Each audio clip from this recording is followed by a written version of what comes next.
All right, guys, today we're going to have a look at the PSE Levitate with the E2 cam, and then 70 pounds in each draw length increment. So from 27.5 to 31.5.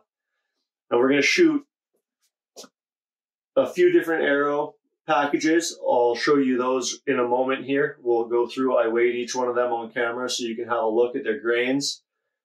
We'll shoot each of those 3 times through the chronograph, and then what I'm going to do is take that information and input it into an Excel spreadsheet that I've made up so that we can have a visual of the performance of the bow and see if we can pick out where it's the most efficient. And the whole thought process behind doing this, I know I mentioned it in a previous video, but this bow at 58 pounds of draw at 29 inches of draw length shoots the same speed as the Elite Basin does at 29 inches draw at 70 pounds. So 12 pounds of draw less is required on this bow to shoot the arrow at the same rate as that bow. So certainly the efficiency of this bow far exceeds the Elite Basin. Of course, the Elite Basin we know is an entry level. I don't even know if it's fair to call that bow an entry level because it is so good. I would call that an entry level into the mid-range bows. But a lot of the things that we're seeing now on draw cycle, on vibration in hand and in sound are comparing them all at 70 pounds at 30 inches of draw usually. And so they're just not comparable. It's not, you shouldn't be comparing how hard it is to draw something back at 70 pounds if it shoots an arrow 50% faster. Compare them apples to apples, shoot them for what they really are, and give the credit where the credit is due. Okay, so here's an analogy. Let's say you have a Ford Taurus and you have a Lamborghini, any model you want. Ford Taurus versus any Lamborghini. And you go around an S corner.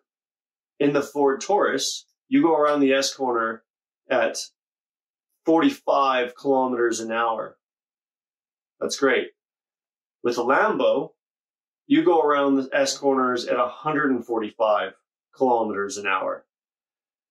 When you compare things like ride quality, is the Lamborghini going to be more comfortable than the Ford Taurus? No, probably not. You might not even be able to hear the stereo in the Lamborghini. But in the Ford Taurus, it's probably going to be a nice, cushy ride. The tire life is probably going to be longer. It's going to be plush. You're going to hear the stereo. It's probably better on fuel. There's a whole bunch of benefits to the Ford Taurus over the Lamborghini. But the Ford Taurus is doing 45 kilometers an hour through the S corners, and the Lamborghini is doing 145. Is the Lamborghini capable of the same comfort as the Ford Taurus? Maybe if you're driving the Lamborghini 45 kilometers an hour around those S corners.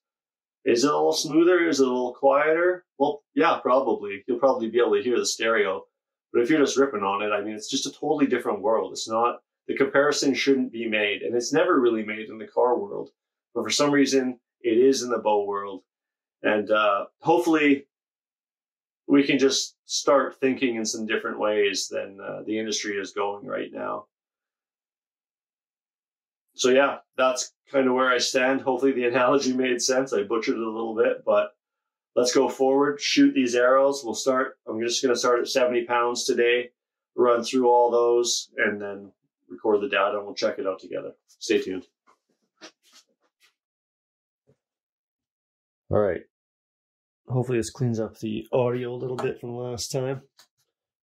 But today what we're going to do, we're setting up a new system here. I'm just going to weigh the arrows in front of you guys so you can see the different setups we're going for. So this first one, 366.4. Next one up is going to be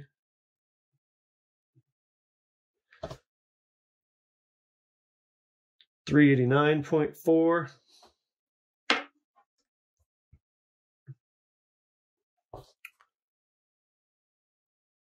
411.1.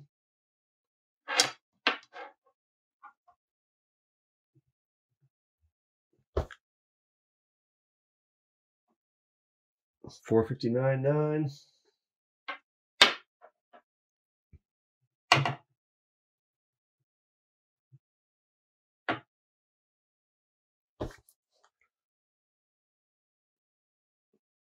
485.7 settled on.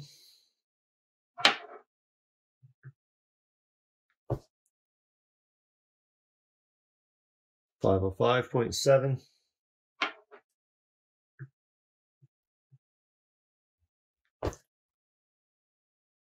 534.1.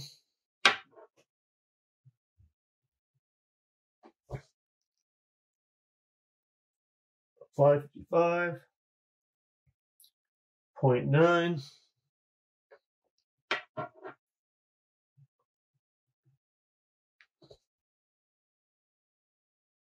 586.7. So those are the different arrow weights we're going to be testing with. All right, so I'm going to shoot the same arrow 3 times.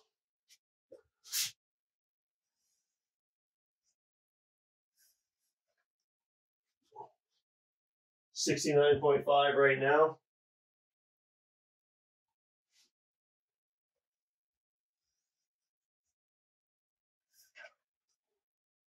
$69.5. It was right, 70 at the dot a few moments ago. Temperature must have changed a little bit. Okay, so here we go. We're going to start with a 366.4 grain arrow, 70 pounds at 27.5 inch draw.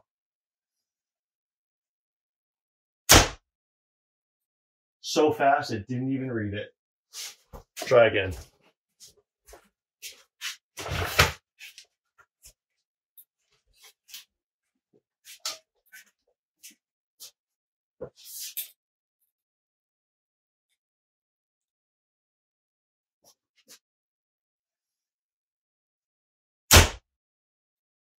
So fast, it didn't even read it. Let's restart this puppy.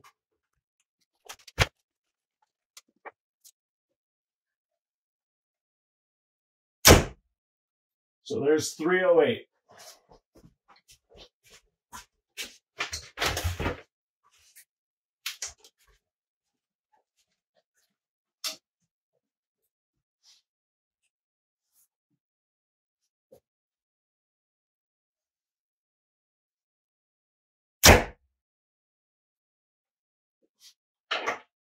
Error 3.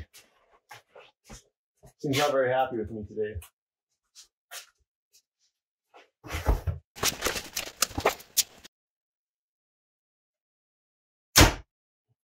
$303.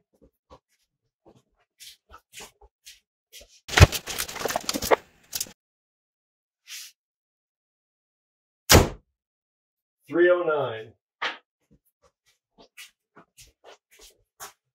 Gonna do one more because I feel like the 308 was a speed.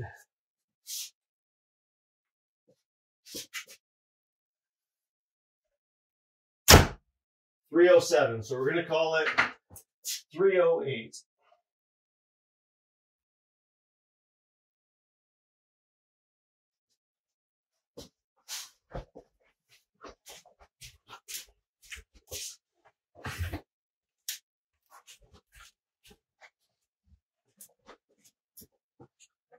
All right. Next up, 27.5 inch draw, 389.4.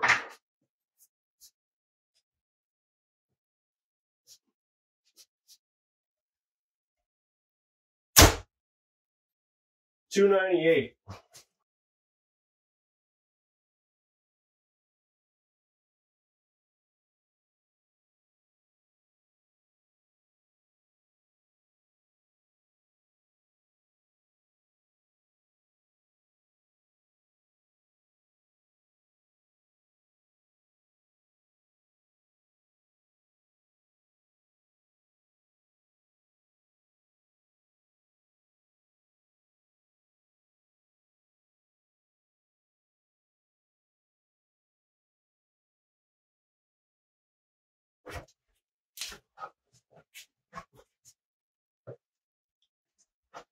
Next up, 485.7.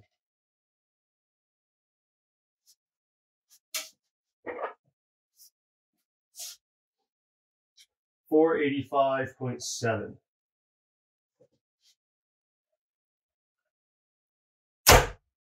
$268. Interesting. $268.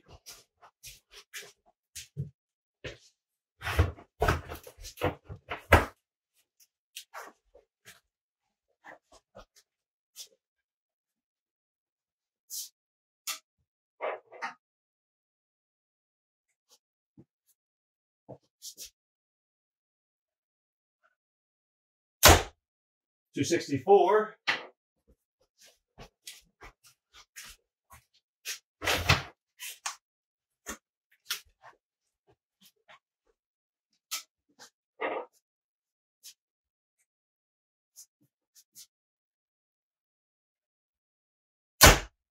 $269. So let's go that. We'll go $267.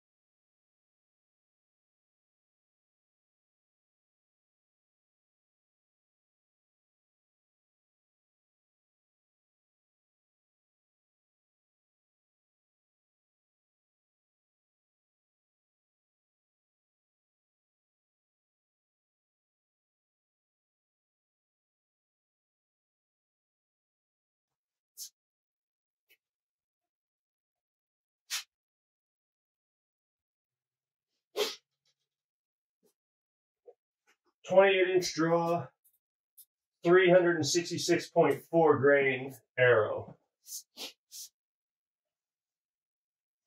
So a little better. 103. All right. Deserves a restart.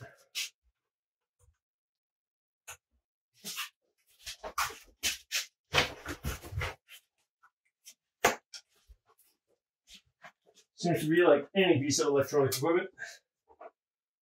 Likes to fail me every once in a while. Okay. Again. Yeah, that arrow's not even long enough for 31. So 306, which is slower than the previous draw length. 306.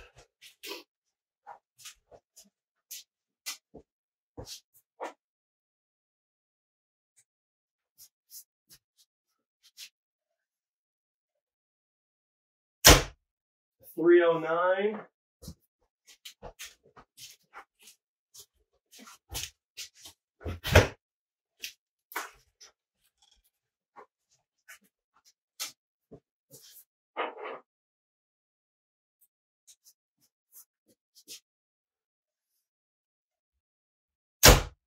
$312. All right, so here is my test results for the PSE Levitate with the E2 cams at 70 pounds with 90% let off. I shot 3 arrows at each of these weights for each of these draw lengths and recorded the average speed. There's some interesting things going on here, like from 27.5 inch to 28 inch, we're only seeing a 1 foot per second jump in that particular arrow size. And even throughout, some of them do have large jumps. 460 grain, for example, we're seeing a 12 foot per second increase for that 1/2 inch draw, but we're not seeing that when we add another 1/2 inch. So pretty neat to see the efficiency of these cams and how it's unfolding. I think next up what I'll do is I'm going to shoot this PSE Levitate with the E2, same specs, but I'll drop it down to 60 pounds, and then we can just compare the two charts and see what it's like. I've spent some time recording pretty much every bow that I found a review for, I think one of the most shocking ones was the Prime RevX at 80 pounds. I only saw one review, and this was the results. So at 80 pounds on the Prime RevX,